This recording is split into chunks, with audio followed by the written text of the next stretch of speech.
Doctor صاحب، opposition کی steering committee کا ایک اجلاس آج پارلیمنٹ میں منعقد کیا گیا۔ حکومت مخالف تحریک پر کہا جا رہا ہے کہ اس پر بات چیت ہوئی اور ان ہاؤس تبدیلی پر غور کیا گیا۔ کیا سمجھتے ہیں ڈاکٹر صاحب کہ کیا آنے والے دنوں میں اپوزیشن اس وقت ریڈی ہے کہ وہ کسی طرح سے اتحادیوں کو قائل کر سکے اور حکومت کو ٹف ٹائم دے سکے؟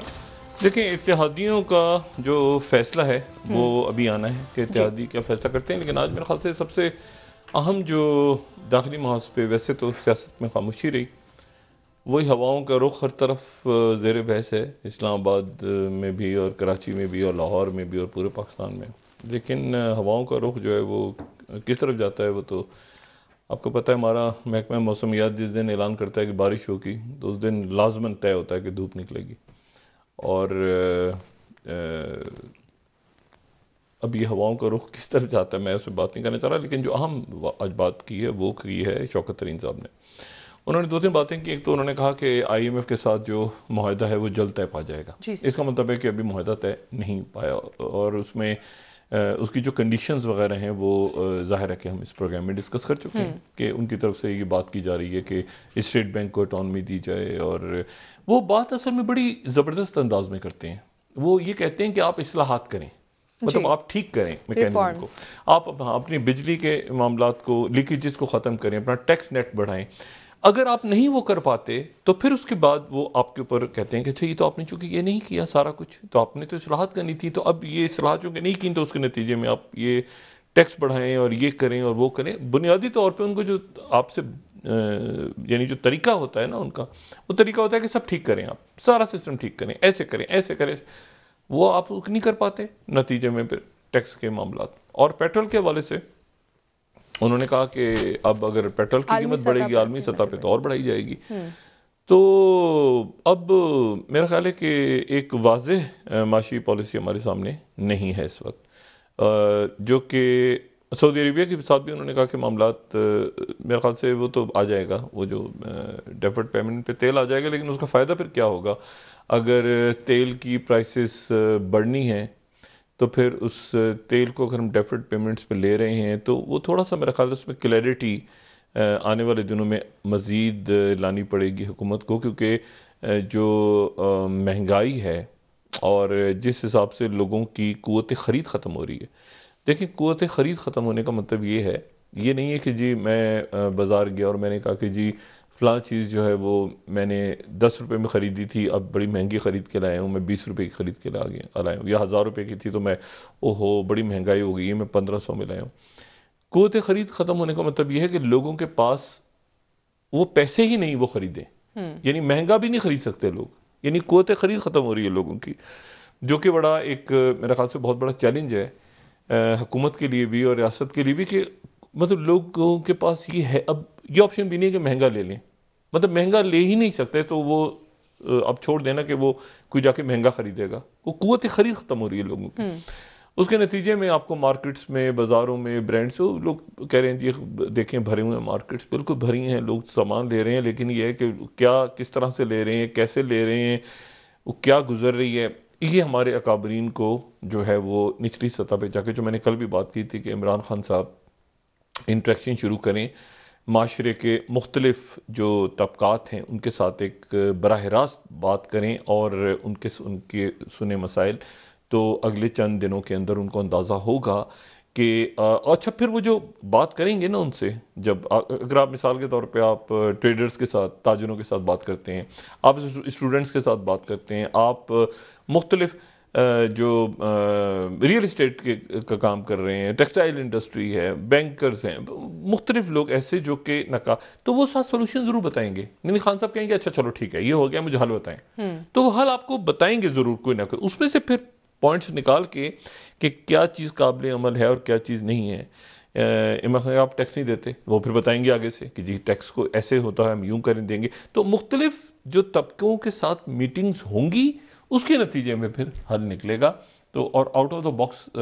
حل نکلے گا۔ اور میرا یہ کہیں نہیں دنیا میں ہو رہا کہ دنیا کی اکانومیز جو ہیں وہ کولیپس ہو جائیں اس طرح سے، تو یہ خان صاحب کو میرا خیال سے یہ بات کرنی ہوگی، کیونکہ اس کے نتیجے میں جو اس وقت مہنگائی کا حال ہے، وہ یہ جو بات آج کی ہے کہ مزید ٹیکسز اور معاہدہ ابھی تک سائن نہیں ہوا، اور وہ کہہ رہے ہیں کہ جی آٹونومی دے دیں آپ بالکل اس کو، اس سارے معاملے کو، اسٹیٹ بینک کو۔ اس میں 2-3 باتیں دیکھیں میں یہاں پہ کہوں، یہ جو ہم جس سسٹم میں ہیں نا اس وقت دنیا میں،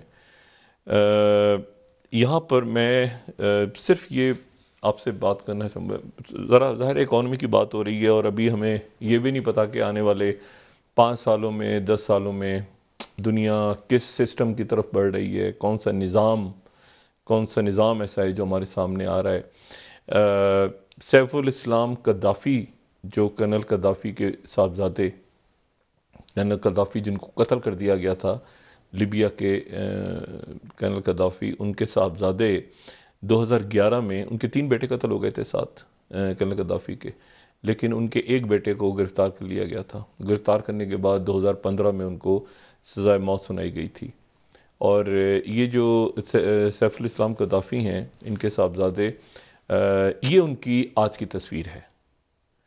اور آج انہوں نے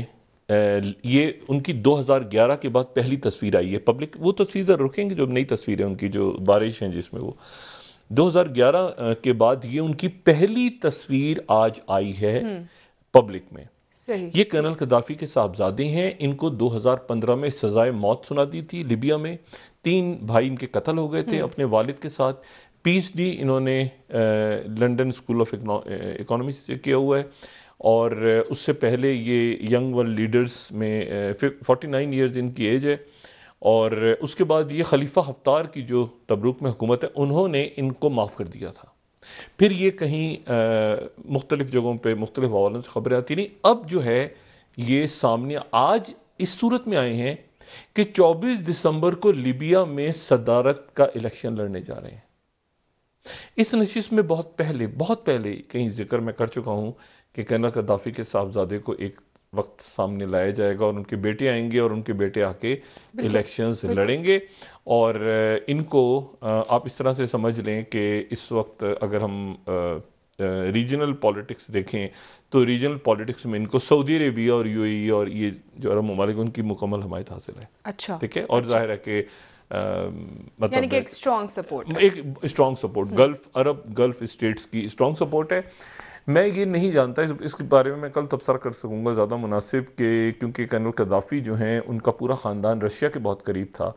اور بہت سے رشیا کے وہاں پہ ڈیولپمنٹ کے پروجیکٹس وغیرہ چل رہے تھے، تو میں نہیں جانتا کہ رشیا جو ہے وہ